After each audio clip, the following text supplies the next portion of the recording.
On a beaucoup entendu parler des zadistes de Notre-Dame-des-Landes la semaine dernière, mais il y a d'autres points chauds en France et qui ne concernent pas des aéroports. Oui, je vais te parler d'un autre projet de l'État, très polémique, un projet de stockage de déchets nucléaires avec Paul Bouffard et Julien Sultan. On est allé dans l'est de la France, en Meuse, dans le village de Bure. Un village tout petit, 82 habitants, paisible, classique, avec son clocher. Et pourtant, il y a des gendarmes partout. Ici, là et encore là, partout. Pas très étonnant, car c'est dans ce laboratoire, l'Andra, qu'ont lieu des recherches pour un projet sous haute sécurité qui fait polémique. Donc on a eu droit à notre contrôle d'identité. C'est juste un petit contrôle, hein. C'est un reportage sur Andra. Sur la situation. Non, on vient juste d'arriver, on sait même pas ce qui se passe. Ah ouais? Ouais, vous avez vite compris, j'imagine, non? Il y a des mecs qui sont pas d'accord. Ouais, bah, je pense que c'est comme Notre-Dame-des-Landes. Mais après, on a effectué un petit contrôle parce qu'on sait pas. Bah, après, c'est la hiérarchie qui veut. Hein. Voilà, donc le gendarme compare Bure à Notre-Dame-des-Landes. La différence ici, c'est qu'on n'est pas contre un aéroport, mais donc contre le stockage de déchets nucléaires sous terre. Du coup, sous terre, il y a déjà des gens qui bossent et il y a quelques mois, on avait visité ces galeries creusées à 500 mètres de profondeur. On avait pris, normalement, il y a des petites images, un ascenseur hyper flippant. Voilà, donc il y a quelques mois, on était allé dans ce laboratoire souterrain, on avait pris un ascenseur un peu flippant et on s'était promené dans des kilomètres de galeries test, en quelque sorte. Dans ces alvéoles, on mettra les colis de déchets radioactifs. Donc ils seront poussés à l'intérieur de ces tubes qui feront une longueur d'environ 100 mètres. Voilà, donc en tout, il s'agirait de stocker 70 000 mètres cubes de déchets hautement radioactifs. Donc évidemment, à la surface, dans ces trous, ouais, sous terre, 500 mètres sous terre. Donc évidemment, à la surface, il y a des opposants qu'on a rencontrés. Ils ne sont pas forcément hyper nombreux, mais ils sont déterminés.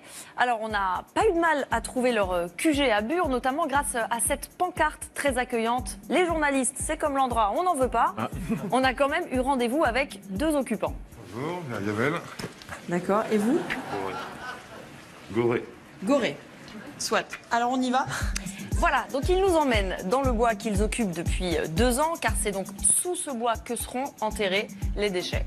Donc là-dessous, il y aura des colis radioactifs. Il y aura des colis radioactifs. À 500 mètres sous terre. À 500 mètres sous terre. Et ça, seront actifs pendant des millions d'années. D'accord, et ça, vous en voulez pas? Non, qui en voudrait? Vous voulez ça dans votre jardin? Vous êtes prêt à rester combien de temps ici? Pour moi, autant de temps qu'il le faudra, quoi. Oui. Alors comme ils comptent rester longtemps, ces militants se sont bien installés. Donc là, on est où? Donc là, c'est la piraterie, c'est un des lieux de vie, en fait. Donc là, on peut faire du café, se reposer, manger. Alors ça, c'est une des cuisines collectives hein, qui a été utilisée surtout cet été, qui vient d'être... qui n'est pas achevée, on voit qu'il manque une partie de toit et des murs. Mais dès qu'ils s'arrêtent de pouvoir, on continue le chantier. Donc là, c'est la communale, c'est un des sleeping, un des endroits où les gens peuvent dormir dans la forêt. D'accord. Il y a des gens qui restent éveillés toute la nuit? Oui, tout à fait. Ouais.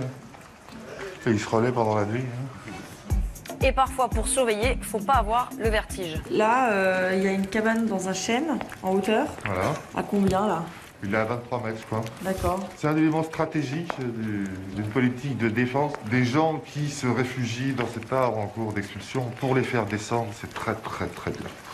Voilà, dans le bois, on a croisé une dizaine de militants, tous masqués pour notre venue. Si vous apparaissez visage découvert, vous savez qu'après, au moindre contrôle, on va vous embêter, quoi. On va vous mettre la pression. Donc voilà, ensuite direction la piraterie pour un petit café, recette maison. Il y a gingembre, t'as mis quoi dedans? Et du poivre. Du poivre, on peut faire. Ouais, c'est histoire d'avoir chaud. Et t'as mis un peu de piment? Ah ouais, c'est vrai que là, je comprends mieux. Voilà, donc j'ai pas fini ma tasse. Dans la pièce, 5 militants prêts à être hors la loi pour leur cause. On arrive à un moment donné où la radicalité, en fait, l'action, ça devient un peu une nécessité face au monde qu'on nous présente. Et les moyens classiques, en fait, ils ont été déjà utilisés ici. Ça vous a donné de l'espoir ou pas, Notre-Dame-des-Landes? Ça donne de l'espoir sur le fait que oui, on peut encore faire plier un État sur des décisions sur des projets qui sont pas intéressants. Il vous inspire quoi, Nicolas Hulot? Le dégoût. Et ce qui est horrible, c'est que j'ai vraiment l'impression, comme je disais, pour moi c'est un gouvernement de chacal, un peu. J'aime bien l'expression. Parce qu'ils ont pris quelqu'un qui a une vitrine un peu verte, quoi. Et lui, moi, il me dégoûte profondément, quoi. Alors, pourquoi Nicolas Hulot inspire-t-il du dégoût? On se souvient de cette photo prise en octobre 2016. Nicolas Hulot était contre Il y était là-bas. CIGEO. Il était là-bas. CIGEO, c'est le nom exact du projet. Mais à l'époque, Nicolas Hulot n'était pas ministre. Aujourd'hui, si. Du coup, il pense plus tout à fait pareil.